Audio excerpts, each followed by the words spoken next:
If you're craving something chilled, chunky, and delicious, look no further than Gazpacho. This Spanish dish is one of the Rookery's most popular soups, and today on Cooking with Chef Joel, we're bringing that recipe into your kitchen.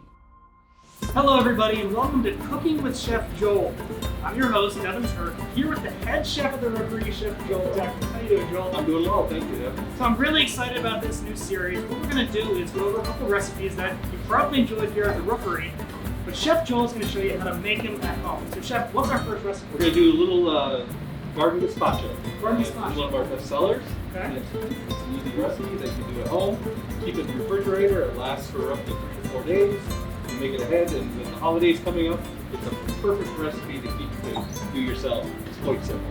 That sounds terrific. I can't wait to start making it and hopefully try some of it afterwards. So let's get right into it. Well, here's the ingredients for the gazpacho. You can get them at any grocery store. We're going to start with a Euro cucumber. We're going to take the juice of approximately 2 lemons. We're going to use 1 can of V8 juice.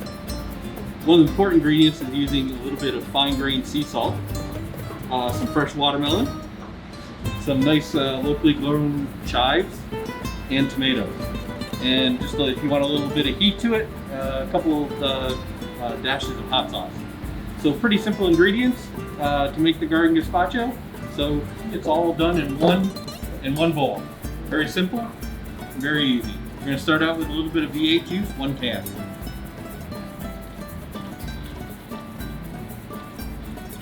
And we're going to take a little bit of Euro cucumber.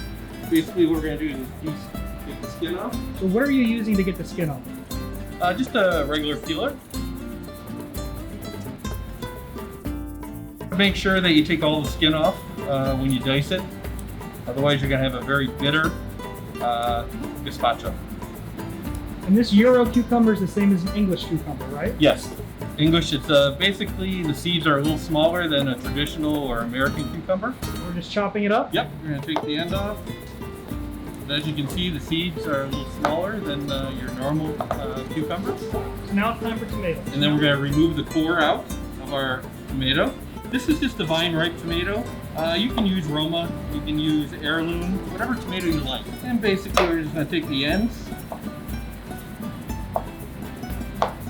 And like I said, there's 2 tomatoes to this recipe, one cucumber. It's a good looking tomato. Very nice. And you want to go and get a nice fresh tomato, the riper the better. And then we're just going to dice this up. We're going to dice two tomatoes for this recipe. We're going to add our diced tomato. Next is the watermelon.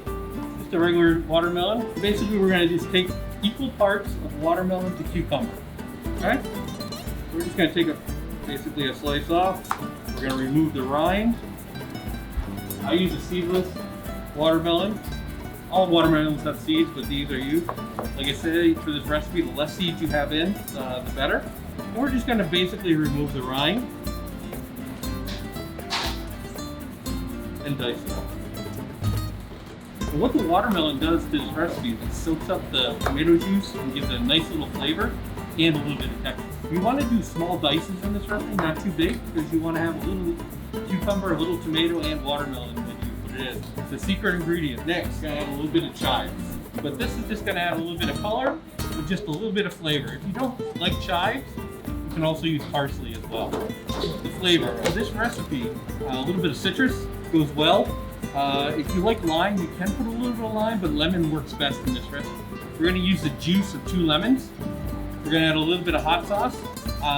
This is my favorite hot sauce I like to add for this. If you like Tabasco or Sriracha, but just any little hot sauce, you want to add a little zing to it. And then the best salt to use is sea salt. So you roll them first? Yeah, we're going to do a little roll, get them excited to be squeezed. There's always seeds in there, so you just want to squeeze the juice out. Too bad. Then we're going to add the juice of our lemons. I'm not going to put all of it in at once. You always want to be careful. Sometimes you just I usually put about half, and then I add just a little bit more at the end. So you add just a little, about 7 to 10 dashes. We're just going to add a little flavor. And again, you can always add more, but don't put it all in. You're going to about a tablespoon is where we want to be. Next is we're going to puree it up. What we're going to do is just lightly stir this up. We're not going to puree everything. The goal of the gazpacho is to be chunky, but we want to mix this up just a little bit.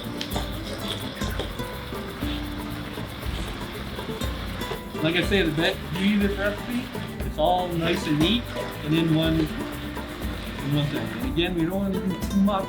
We want to make sure it's nice and chunky. What I'm going to look for is to see if there's a little bit of lemon in there and the salt. Perfect. This can stay good for up to probably 5 to 6 days. Like I say, it gets better with age. And this is something you can do ahead of time. So if you have a guest coming and you don't want to be overwhelmed, this is perfect to keep in. Or a nice refreshing snack at night instead of a bowl of Ben & Jerry's. Have a nice little bowl of gazpacho. Looking out for everybody's health. So now it's time for my favorite part of the show, is where we get to actually try the food. Great. Right? You mentioned that it tastes better the longer it sits, but I'm sure it's still pretty good right at the beginning, right? I'm hoping it's good. All right, so let's see. It's definitely chunky. I can see the color with the green in there.